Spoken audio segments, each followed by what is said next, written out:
The date burned into history was August 15, 1945. Deep underground, beneath the smoking wreckage of Tokyo, something waited in darkness. American intelligence teams moved through collapsed corridors. Their flashlights cut through dusty air. What they found changed everything. A vault, sealed tight against bombing raids. Inside, rows upon rows of recording equipment. Magnetic tape reels stacked floor to ceiling. Thousands upon thousands of hours captured on wire and tape. The voices of Japan's most powerful military leaders. Words they never meant anyone to hear. These weren't battle reports or tactical briefings. These were private conversations. Unguarded moments. The sound of an empire cracking under pressure it never saw coming. Voices filled with growing horror. Mathematical impossibility staring them in the face. What those recordings revealed shook American intelligence to its core. This wasn't just enemy secrets. This was the moment Japan's leaders understood they were fighting something beyond human scale. A force of industrial nature itself. The sound quality varied wildly. Some voices came through crystal clear. Others fought through static and interference, but every word mattered. Every pause carried weight. Every silence spoke volumes. These recordings would stay classified for decades. Too sensitive for public release. Too devastating for wartime morale. The contents were explosive, not just military information. Pure psychological breakdown captured in real time. November 3, 1943, 3:40 in the morning, Pearl Harbor, Hawaii. The intelligence station hummed with activity around the clock. Lieutenant Commander Alvin Denniston stood before banks of oscilloscopes.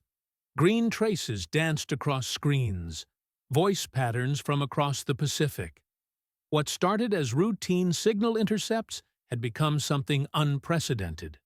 Real-time recording of enemy leadership conversations. Military history had never seen anything like it. The technology barely existed. The results were staggering. 3 separate intelligence programs had converged. Magic was the first piece. American cryptographers had cracked Japanese diplomatic codes in 1940. The breakthrough opened doors to enemy communications, but it was just the beginning. Threadbare was the second element. A submarine cable tapping operation. USS Spearfish had placed intercept devices on underwater communication lines. Tokyo's connections to field commands ran through these cables. Every conversation traveled through American listening posts. The third piece was revolutionary. Bell Telephone Laboratories had developed voice intercept systems. Working with the Office of Strategic Services, they created recording technology that shouldn't have existed. German magnetic wire recorders, captured in North Africa, provided the foundation. American engineers made them better. Technical specifications filled classified archives. Each magnetic wire recorder could operate continuously for 8 hours. No interruption. No gap in coverage. The Pearl Harbor installation featured 47 recording stations, all running simultaneously. Each station monitored specific Japanese military frequencies. Voice transmission detection systems triggered automatic recording. No human operator needed. The machines caught everything. Voices carried across thousands of miles of ocean. Private conversations between Japan's highest commanders. The breakthrough came from understanding Japanese communication habits. American forces maintained strict radio silence before operations. Japanese commanders did the opposite. They conducted detailed planning discussions over telephone lines. Lines they believed were secure. Lines that were anything but secure. These communications ran through undersea cables and microwave relay stations. Multiple intercept points meant redundant coverage. By late 1943, American intelligence operated listening posts at 17 locations across the Pacific, a web of electronic ears spanning half the globe. Station Haipo at Pearl Harbor served as central coordination. Subsidiary stations dotted the Pacific Theater: Midway Island, Guadalcanal, Dutch Harbor, Brisbane, Australia. Specially equipped destroyer escorts designated as communications research vessels. Mobile listening posts that followed the fleet. The personnel requirements staggered military planners. Over 1,200 linguists worked in rotating shifts. Most were second-generation Japanese Americans, graduates of the Military Intelligence Service Language School. They transcribed and translated intercepted conversations. Every word mattered. Every nuance carried intelligence value. Security protocols were absolute. Top-secret special intelligence clearances for everyone involved. No discussion with family members. No casual conversation about work. The nature of their duties remained classified even from other intelligence personnel. They sat in soundproof rooms, listening to enemy voices, documenting the moment confidence turned to fear. Commander Joseph Rochefort understood the strategic value immediately. He had led intelligence efforts at Midway. He knew what enemy communications could reveal. His December 1943 memos captured the significance. We are not merely reading enemy mail. We are present in their conference rooms. We hear their doubts, their fears, their desperate calculations. For the first time in military history, we document the precise moment when an enemy realizes victory is impossible. The psychological dimension was unprecedented. Not just tactical information about troop movements, not just naval deployment plans. Something far more valuable emerged from those recordings: insight into Japanese strategic thinking, the gradual recognition of industrial capacity beyond imagination. Voices that revealed the exact moment, confidence transformed into desperation. The sound of military leadership confronting mathematical impossibility. Recording quality varied dramatically across different intercepts. Some conversations came through with perfect clarity. Others required extensive audio enhancement. Bell Labs engineers developed noise reduction techniques specifically for intelligence applications. Technology that would revolutionize civilian telecommunications decades later. What emerged from thousands of hours surprised intelligence analysts. They expected tactical information, operational secrets, strategic planning details. Instead, they got something more precious: pure psychological intelligence. The internal dialogue of an enemy discovering they had declared war on industrial nature itself. February 17, 1944, 11:15 at night, Tokyo time. The recording designated Intercept Truk 021744. Alpha captured history in real time. Admiral Manichikoga commanded the combined fleet. Vice Admiral Takayu Karita led the Second Fleet. Neither new American equipment was recording their secure telephone conversation. The discussion connected Truk Lagoon to Tokyo across 2,400 miles of Pacific Ocean. Two voices in the night, speaking words that would shatter Japanese naval confidence forever. The transcript remained classified until 1978. When released, it revealed conversations that changed everything. Koga's voice carried strain and exhaustion. The American fleet that attacked us today, Karita. You must understand what I am telling you. We counted 73 carriers, not ships total. Carriers specifically. Fleet carriers launching aircraft. Our intelligence estimated Americans possessed perhaps 30 fleet carriers maximum. 73 attacked Truk today. The number defied every projection, every estimate, every assumption about American naval construction capacity. A long pause filled the recording. Static crackled across thousands of miles. Then Kurita responded. His voice carried disbelief. "Admiral, that number cannot be accurate. There must be identification errors.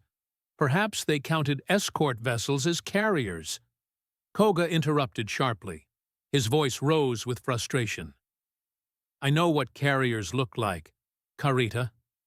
I watched through binoculars as wave after wave launched from ships extending to the horizon.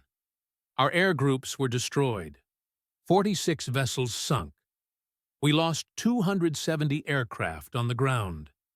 The mathematics were impossible. They built carriers faster than we could count them. The attack on Truk was Operation Hailstone. American intelligence knew the raid's tactical impact from battle reports, but the recordings revealed psychological shock rippling through Japanese Naval Command.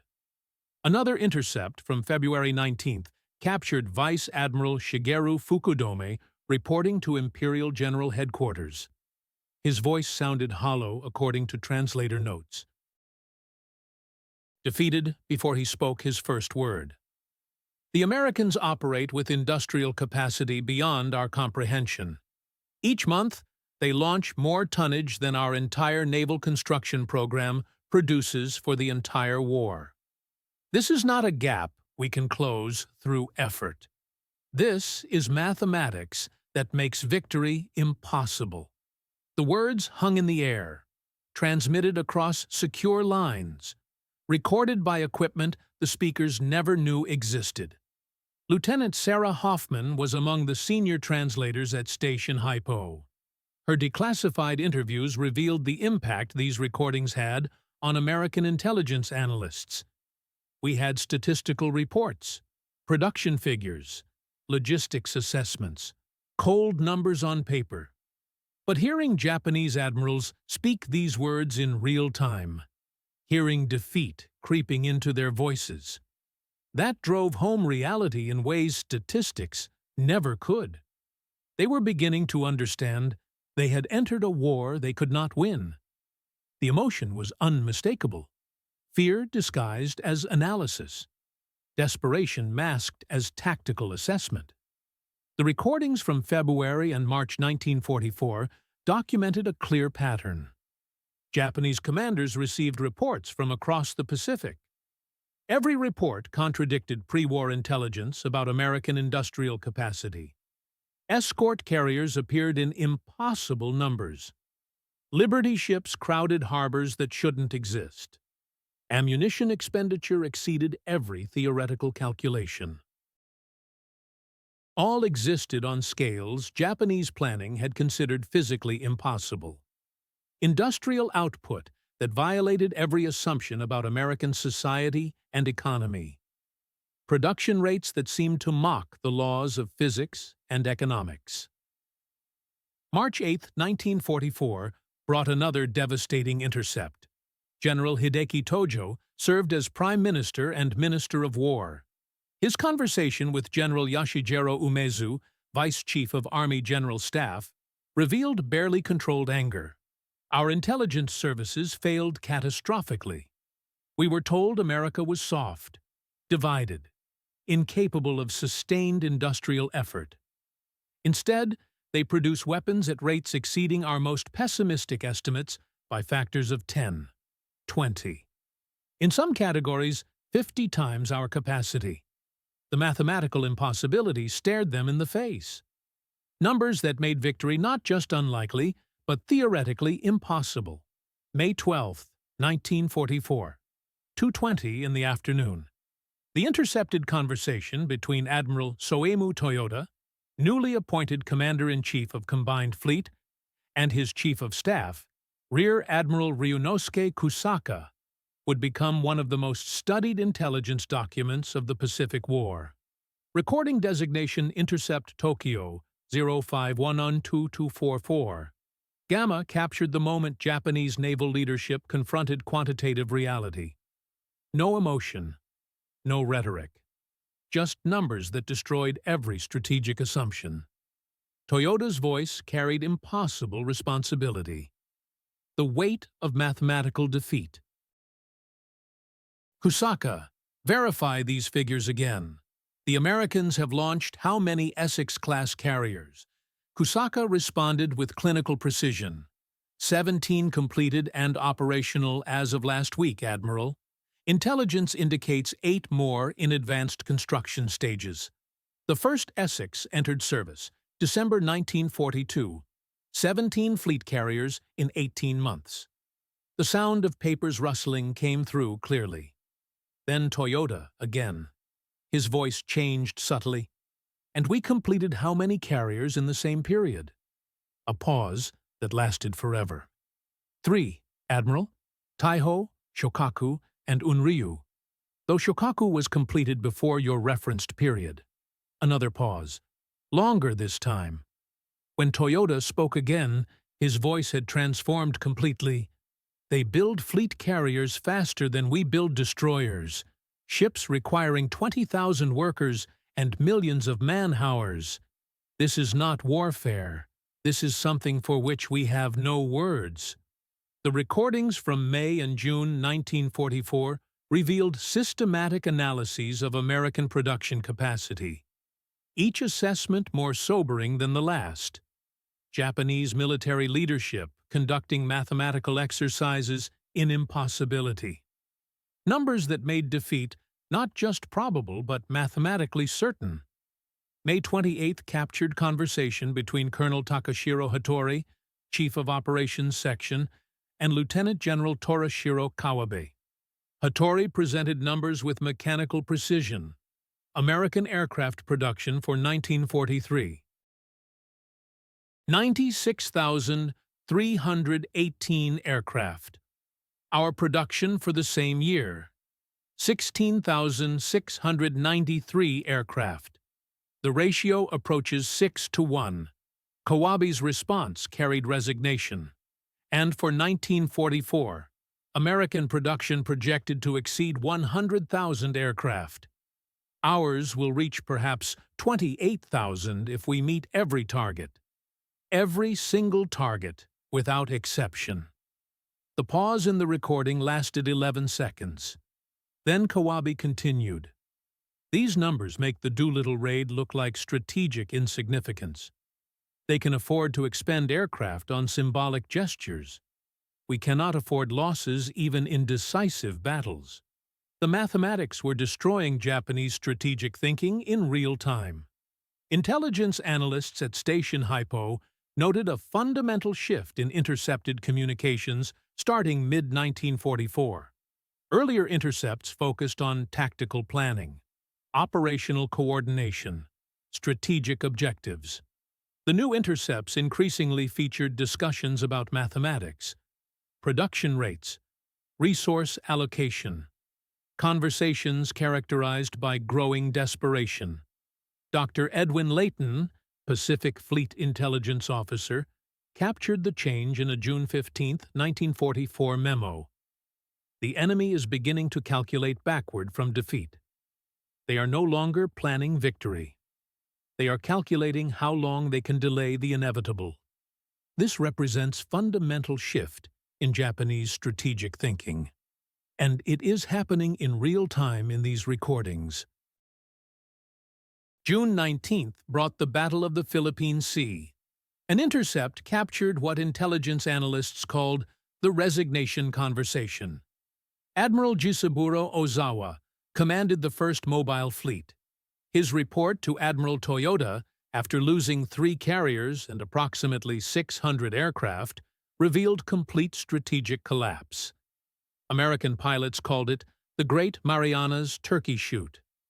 Ozawa's voice sounded hollow and defeated. We cannot replace what we lost today.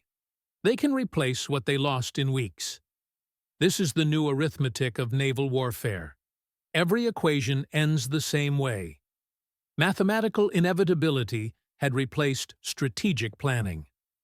Before we continue deeper into these shocking recordings, tell us where you're listening from today. If this incredible story is affecting you the way it's affecting us, make sure you're subscribed. Because tomorrow we have saved something absolutely extraordinary for you. Something that will change how you understand this entire war. July 18, 1944, 8:15 in the morning. The recording designated Intercept Tokyo 071844 Delta became one of the most significant in the entire collection. Prime Minister Hideki Tojo held a secure telephone conversation with Field Marshal Hajime Sugiyama, Chief of Army General Staff. They discussed the fall of Saipan. American conquest of the island placed B-29 Superfortress bombers within striking distance of Japanese home islands. Strategic bombing would begin within weeks. The psychological impact was immediate and devastating. Tojo's voice, normally controlled and authoritative, carried unmistakable strain. Sugiyama explained how 30,000 soldiers were eliminated in 3 weeks. 3 weeks total. Well-supplied soldiers in prepared defensive positions. Tarawa took 3 days, and they consider it costly. Saipan had 10 times the defenders and lasted only 7 times longer. Sugiyama's response came carefully. Prime Minister, the American material advantage. Tojo interrupted sharply. Do not speak of material advantage as if it were weather or terrain. This is not advantage. This is disproportion that makes defense meaningless. Our men fought with courage. They inflicted casualties. Still, the Americans advanced, as if our resistance were merely inconvenience to be absorbed and overcome. The recording captured a moment of complete silence before Tojo continued. His voice dropped to almost a whisper. I have reviewed intelligence assessments. The ammunition expenditure alone. Americans fired more artillery shells in the Saipan operation than our entire army possesses in strategic reserve. They can afford to expend in 3 weeks what represents our stockpile for 6 months of operations. July 20th brought an even more revealing intercept. General Yashijiro Umezu, who would replace Sugiyama as Chief of Army General Staff, spoke with General Korochika Anami about strategic implications of Saipan's fall. The recording quality was exceptional. Every word clearly audible, every pause meaningful. Umezu stated the facts flatly. B-29s will begin operations within weeks. Our cities will burn. We lack fighter aircraft to defend against high-altitude bombing. We lack industrial capacity to replace losses. We lack fuel to train pilots adequately. We lack time to address any of these deficiencies. Anami responded simply. Then what do you propose? The pause lasted exactly 8 seconds. I propose we acknowledge reality, General. We fight an enemy that produces more war material in 1 month than we produce in 1 year. The mathematics are simple. The conclusion is inevitable.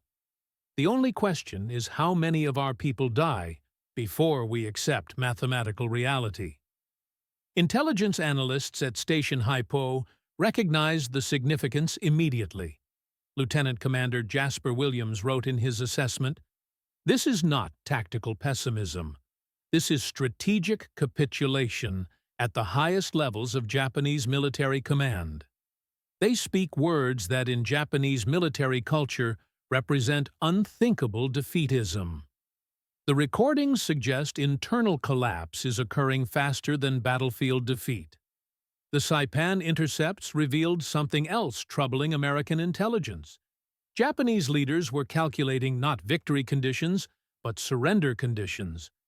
July 22nd intercept captured Vice Admiral Takajiro Onishi discussing with Admiral Toyota what terms might be acceptable. The Americans will demand unconditional surrender. But perhaps, if we inflict sufficient casualties, if we demonstrate sufficient resolve, they might accept terms preserving the imperial system.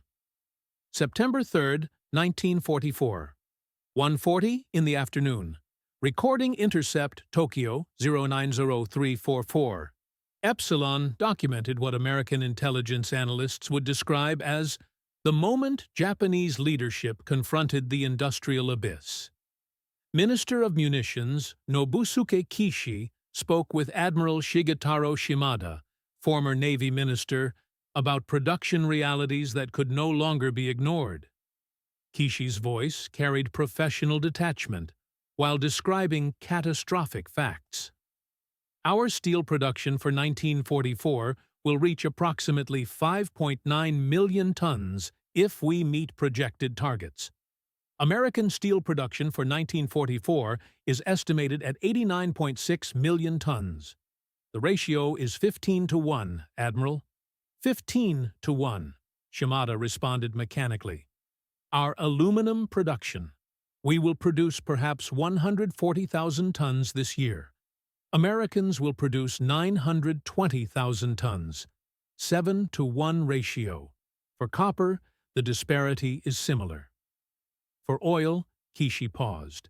Admiral, we produce essentially no oil. We depend entirely on captured territories. Americans produce more oil in 1 week than we can import in 1 year, even with all shipping dedicated to petroleum transport. The recording captured what sounded like papers being set down heavily. Then Shimada spoke. His voice had changed completely. These numbers explain why every battle report sounds identical. Superior enemy forces, overwhelming firepower, inexhaustible supplies. We are not losing battles through tactical failure. We are being buried under industrial output we cannot match. Intelligence translation notes indicated Shimada's voice became resigned, almost philosophical as he continued. We went to war believing American society was too soft, too divided, too devoted to comfort for sustained total war. Instead, they transformed their economy into a war machine operating at scales we cannot comprehend. Every assumption our planning was based upon has proven catastrophically wrong. September 15th brought an even more detailed discussion. General Kuniaki Koiso had recently become Prime Minister. He convened a meeting with economic and military planners. The recording ran 47 minutes, the longest single intercept in the collection. Finance Minister Shigeaki Ikeda presented figures methodically. Gentlemen, let me provide context for our industrial position. Americans currently operate 175 major shipyards. We have 24 shipyards. They launched 1,200 major vessels last year. We launched 122 vessels. For every ship we complete, they complete 10 ships. For every aircraft, 6 aircraft. For every tank, 8 tanks. Someone identified later as Army Minister Hajime Sugiyama asked the obvious question, can we increase our production rates significantly? Ikeda's response was brutally honest. Minister, we already operate beyond sustainable capacity. Our workers are exhausted. Our machine tools are worn beyond specifications. Our raw material supplies are uncertain at best. We could perhaps increase production 10%, maybe 15% through superhuman effort. Americans are increasing their production 20% annually while maintaining civilian living standards we cannot approach even in peacetime. The recording captured several seconds of complete silence before Koiso spoke. Then our strategy of attrition is, what would you call it? Impossible, Prime Minister, Ikeda responded without hesitation. We cannot attrit an enemy that replaces losses faster than we inflict them. This is not warfare as we understand it. This is industrial annihilation conducted on a scale that makes resistance futile. October 25th, 1944, 6:25 in the morning. The Battle of Leyte Gulf produced some of the most dramatic recordings in the entire intelligence collection.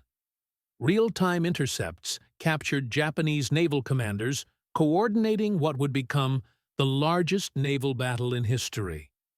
Simultaneously, they were realizing they fought with forces already defeated by arithmetic. Recording Intercept Leyte 10-02-544, Zeta captured Admiral Takeo Kurita, commanding Center Force, as it approached American landing beaches. His voice carried the weight of impossible responsibility. Leading ships into battle against mathematical impossibility. The strain in Kurita's voice cut through radio static like a knife. His desperate transmission to Vice Admiral Matomagaki laid bare the crumbling state of Japanese naval operations. Station Hypo intercepted every word. The recording equipment captured not just his message, but the tremor of exhaustion underneath. Ogaki, my force moves toward the landing zone. Submarine attacks have torn through my ships. Airstrikes have scattered my formations. The fleet I commanded this morning no longer exists in any meaningful strength. The question burns in my mind. Where are the aircraft promised for air cover? Where is the support we were guaranteed? Static filled the airwaves. Then Ogaki's response arrived. His words carried the weight of impossible truth. Admiral, the air groups assigned to your operation are gone. Yesterday's American carrier strikes destroyed our remaining aircraft while they sat helpless on runways. Our hangars became furnaces. Our pilots became casualties before they could reach their planes. Kurita, the pilots we still possess. We are sending them on flights with no return planned. Special attack units. That is what we call them now. The recording captured the sharp sound of Kurita's breath catching. His disbelief crackled through the transmission. You tell me the Navy has descended to suicide missions. Our pilot training has collapsed so completely, we now spend human lives like ammunition. Admiral, fuel shortages prevent adequate pilot training. Time constraints make proper preparation impossible. Aircraft shortages eliminate realistic practice sessions. American fighters shoot down our experienced aviators faster than training programs can produce replacements. The special attack method is not tactical choice. It represents mathematical requirement. Another intercept from that afternoon revealed what analysts considered the battle's most crucial moment. Reports reached Kurita, describing massive American naval strength defending the landing beaches. His response stunned everyone monitoring Japanese communications. The decision to withdraw his center force came with brutal honesty. I am terminating the attack immediately. American forces present include carrier groups beyond count. Battleship formations stretch across the horizon. Destroyer screens extend further than our intelligence suggested possible. Continuing this assault would not constitute battle. It would become the systematic annihilation of Japan's final viable naval force. No strategic benefit would justify such waste. Admiral Toyota's reply cut through radio interference with unmistakable authority. Kurita, your orders remain unchanged. The entire operation depends upon your force reaching those beaches. Every ship under your command must continue the attack. Kurita's final transmission before radio silence shocked American intelligence officers listening in real time. The words came slowly. Deliberately, each syllable carried enormous weight. Admiral Toyota, I preserve my force because Japan requires these ships for homeland defense. The Philippines cannot be held against American industrial might. Luzon cannot be defended with current resources. We delay the inevitable outcome. We do not prevent it. I refuse to waste vessels and personnel on operations that arithmetic has already decided. This conversation represented something unprecedented in Japanese military communications. A field commander refusing direct orders based on strategic calculations that acknowledged certain defeat. Lieutenant Commander Robert Finnegan analyzed the intercept at Station Hypo. His report captured the significance perfectly. Kurita's decision represents the logical conclusion of months of intercepted communications. Japanese naval leadership no longer believes victory remains possible. They make decisions focused on preserving forces for final defense rather than achieving battlefield success. The psychological shift from offensive operations to desperate conservation marked a fundamental change in Japanese strategic thinking. Intelligence officers recognized they were witnessing the real-time collapse of an empire's military confidence. December 9, 1944. Evening hours brought another intercepted conversation that American intelligence classified as the strategic surrender discussion.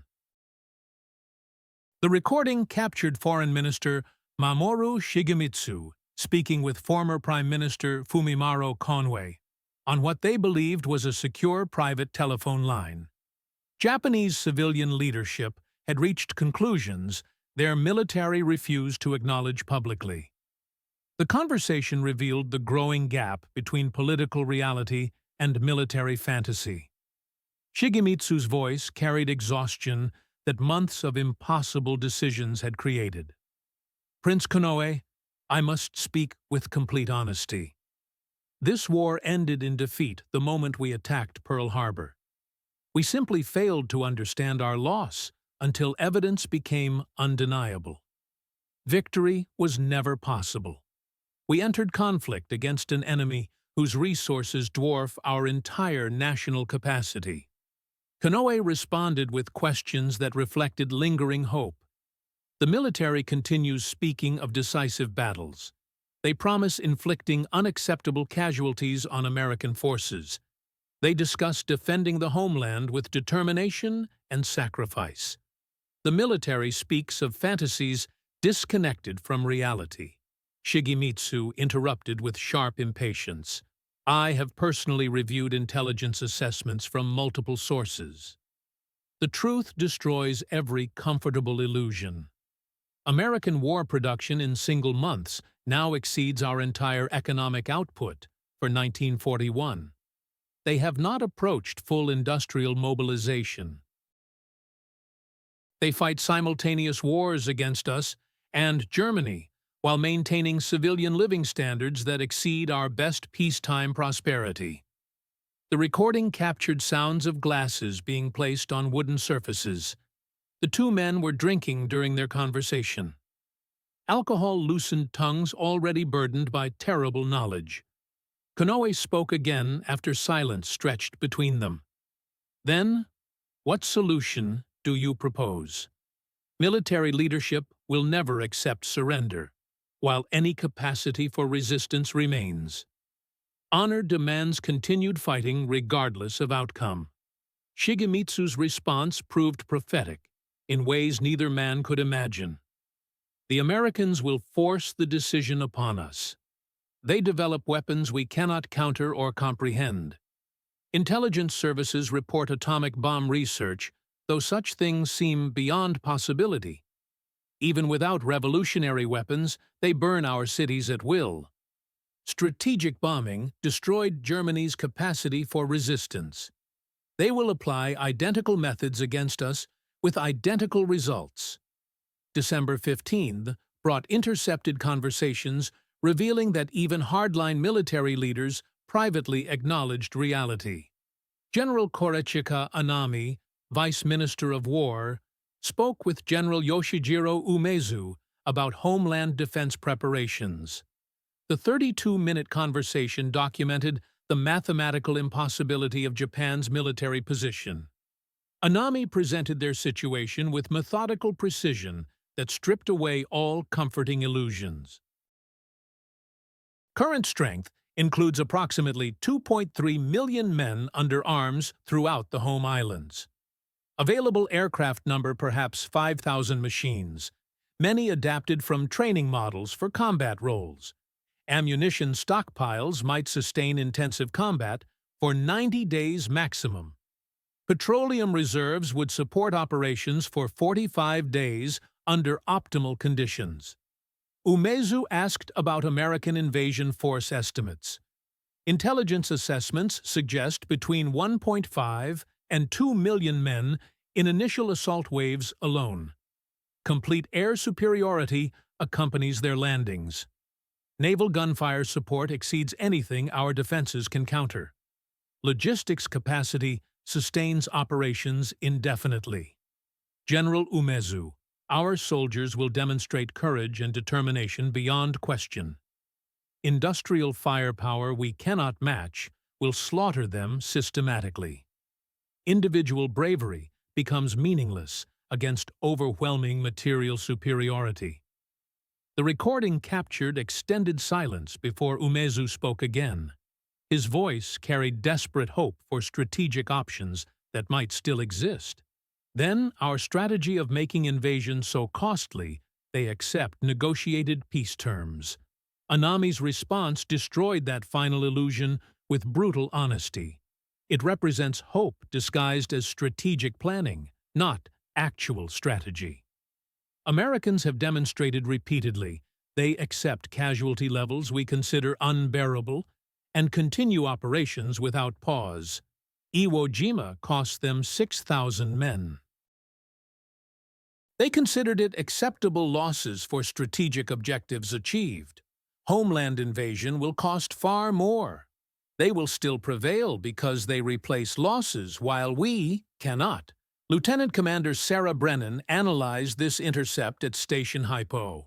Her assessment captured the psychological transformation occurring within Japanese leadership.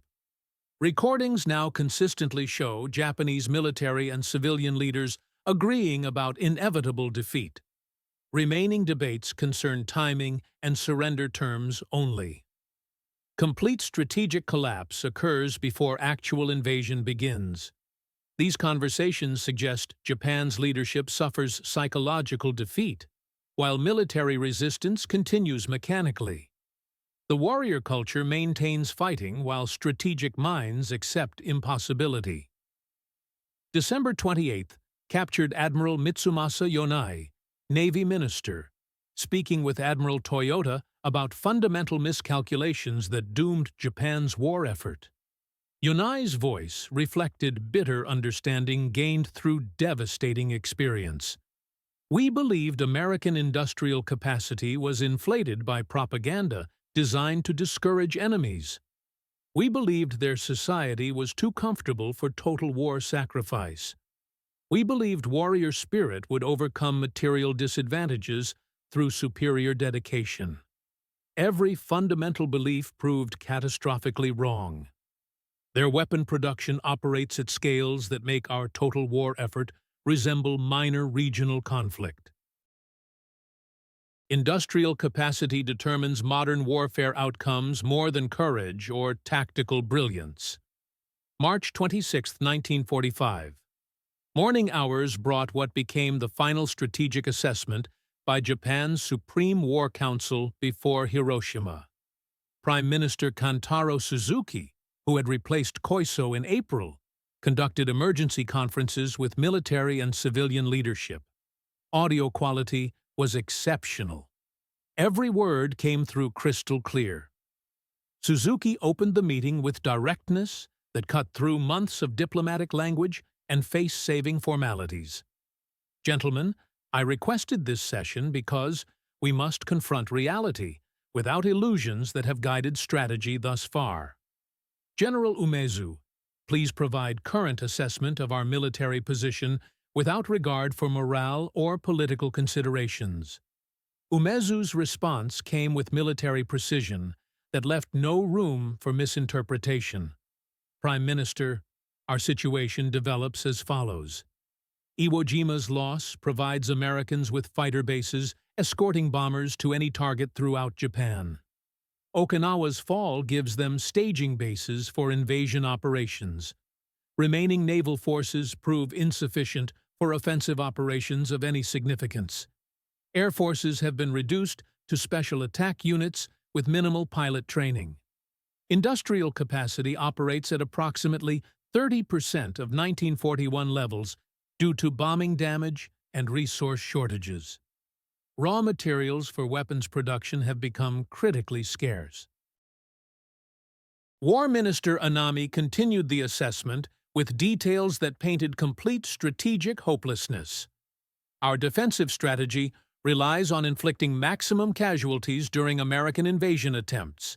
However, we must acknowledge American industrial capacity means they sustain casualty rates we would consider catastrophic. Intelligence reports indicate preparation to accept up to 1 million battle deaths to achieve unconditional surrender terms. Their society demonstrates willingness to pay prices we cannot imagine enduring. Foreign Minister Shigenori Togo interrupted with the question that haunted every strategic calculation. And our casualties in such defense scenarios? Long pause stretched across the recording. Then Anami spoke with quiet horror. Civilian and military combined. Estimated between 10 and 20 million deaths. Americans have demonstrated through bombing campaigns they will not distinguish between military and civilian targets. They will burn cities systematically until we surrender, or until nothing remains to burn. Navy Minister Yone spoke next. His voice reflected despair, documented in months of intercepted conversations between Japanese leaders struggling with impossible arithmetic. Prime Minister, I must state plainly what everyone in this room knows, but refuses to speak aloud. We lost this war 3 years ago at Midway. Every battle since represents defeat, disguised as strategic delay. Every sacrifice has purchased only time, never victory. The question is no longer whether we surrender, but how many people die before we accept inevitable reality. Movement sounds suggested officials shifting uncomfortably before Suzuki responded. His acknowledgement carried weight of terrible responsibility. Admiral, such words would be considered defeatist, even treasonous, through official channels. Yet in this room, we must speak truth, regardless of comfort or honor. The recordings of our military communications. Yes, gentlemen, we know Americans are listening. Our signals intelligence has confirmed their interception capability, operating since early 1944. They have recorded our strategic discussions for over a year. Every planning session, every assessment, every growing acknowledgement that victory remains impossible. The revelation created audible shock throughout the room. Someone identified later as War Minister Anami asked with disbelief evident in his voice. They have monitored our strategic planning processes, our command communication systems. Everything, Suzuki confirmed with weary certainty. Every telephone line we believed secure, every radio transmission we thought encrypted beyond enemy capability. They recorded our assessments, our debates, our growing acknowledgement that victory is impossible. They know we cannot win this war. The question becomes whether this knowledge accelerates negotiation or makes them more intransigent in demanding complete surrender. April 7th brought intercepted follow-up conversations between Togo and Suzuki discussing potential surrender terms. Togo's voice carried desperate hope for diplomatic solutions that might preserve something from complete disaster. If we could preserve the imperial system, maintain the emperor's constitutional position, perhaps we could accept other terms. Occupation, disarmament, war crimes trials become acceptable if we preserve the throne and traditional governance. Suzuki responded with brutal political realism that destroyed even that limited hope. Americans demand unconditional surrender without negotiation. They will dictate all terms without input from defeated parties. Our only leverage remains the cost we can impose through continued resistance. But Admiral Yonai speaks correctly. We negotiate with corpses. Every delay costs thousands of Japanese lives for diplomatic positions that may prove meaningless. March and April 1945, recordings documented Japanese leadership caught between military honor, demanding continued resistance, and pragmatic recognition that additional fighting brought only additional casualties toward inevitable conclusions. Voices captured on those recordings revealed men trapped by decisions made years earlier. They calculated the price of pride in human lives, while knowing that calculation itself represented defeat. August 10, 1945. Afternoon hours brought the final significant conversation in the intelligence collection. Emperor Hirohito, in unprecedented direct communication to the Supreme War Council, informed his ministers of his decision to accept Potsdam Declaration terms. The recording, made possible by communication line taps at the Imperial Palace, documented the voice of an emperor speaking words no Japanese monarch had spoken in over 2,600 years of imperial history. Hirohito's voice carried careful control, but immense weight. Formal precision marked every syllable. The enemy has brought to bear a new and most cruel bomb, the power of which to do damage is indeed incalculable beyond previous human experience. Should we continue to fight, it would result not only in ultimate collapse and obliteration of the Japanese nation, but also lead to total extinction of human civilization itself. Under these circumstances, I cannot bear to see my innocent people suffer any longer. The burden of responsibility weighs too heavily for continued resistance. Absolute silence filled the room before the emperor continued speaking. His words carried finality that ended all debate. I have studied intercepted American communications regarding their atomic weapons program. They possess multiple such bombs and will use them systematically until we surrender unconditionally. Conventional bombing has already destroyed 67 cities. The new weapons will make continued resistance meaningless sacrifice. The time has come to bear the unbearable and endure the unendurable for the sake of peace. Prime Minister Suzuki's voice came through the recording thick with emotion that years of impossible decisions had created.